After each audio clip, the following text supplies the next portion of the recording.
खूप सोपी आहे बनवायला आणि चवीला खूप छान आहे. लसूण, कोथिंबीर, कांदा, मिरची आणि कढीपत्ता घेतलेला आहे. तेल गरम केलेलं आहे. त्याच्यामध्ये जिरी, मोहरी टाकलेला आहे. त्याच्यामध्ये कढीपत्ता टाकायचा आहे. त्याच्यामध्ये परत त्याच्यामध्ये लसूण पण टाकलेला आहे. त्याच्यामध्ये कांदा पण टाकलेला आहे. कांदा आणि मिक्स करून घेऊया. परत त्याच्यामध्ये मीठ, हिरवी मिरची आपण त्याच्यामध्ये मिक्स केलेले आहे. त्याच्यात थोडंसं आपण हळद घालून घेऊया.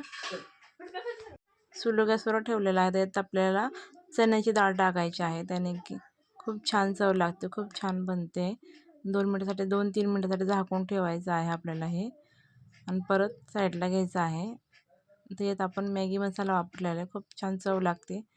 अशाच पद्धतीची आम्ही बनवतो भाजी, त्यामुळे खूप चव लागते. तर नक्की करून पहा. सारखं मिश्रण करत राहायचं आहे. त्याच्यात 2 मिनिटासाठी अजून परत 5-10 मिनिटासाठी झाकून ठेवायचं आहे आपल्याला. हे हे पहा चणा डाळ आपल्याला केलेली आहे. खूप छान चव लागते. एकदा नक्की करून पहा. थँक्यू.